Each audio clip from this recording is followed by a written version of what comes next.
Everyone, এতিয়া মই দুপৰীয়া ভাত বনোৱাৰ কাৰণে ৰেডি। এই যোগাৰ হৈ গ'ল।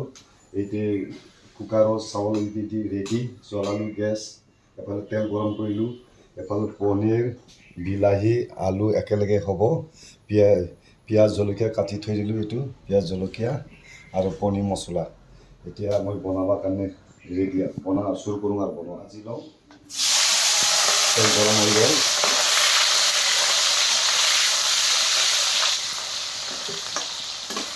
এই পনীৰ ভাজাটো হৈ গ'ল, দিয়ে উঠাইছোঁ। পনীৰ ভাজা উঠালোঁ আৰু ভাজা হৈ গ'ল।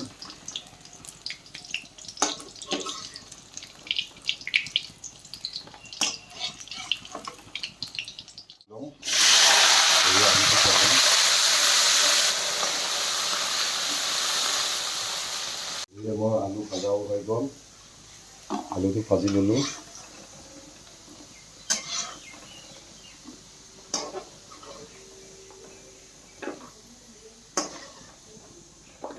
ভাজি ল'ম আগতে।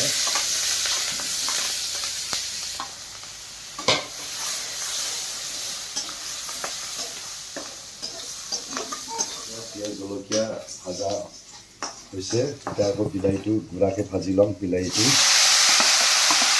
একদম গুড়াকৈ ভাজি ল'ম বিলাহী আগতে।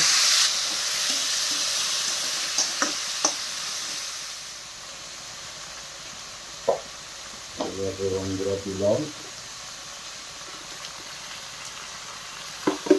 বিলাহী দিয়াম।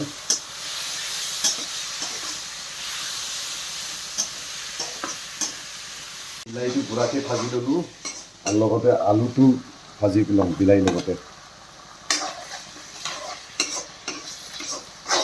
আলু বিলাহী ধুনীয়াকৈ ভাজি কৰি ল'লোঁ। এতিয়া আৰু নেক্সট পানী দিলোঁ।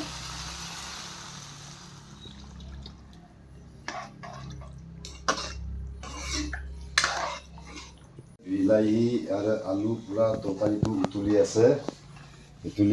এতিয়া আৰু পনীৰ আৰু চব্জিটো দি দিম আৰু পনীৰটো ভাজাটো এতিয়া পূৰা উতলিব দিম। লগতে মছলাও দিলোঁ আৰু হিলাই দিছোঁ। চব্জিটো কিন্তু ধুনীয়া হ'ব দেই, আজি বঢ়িয়াকৈ বনাইছোঁ।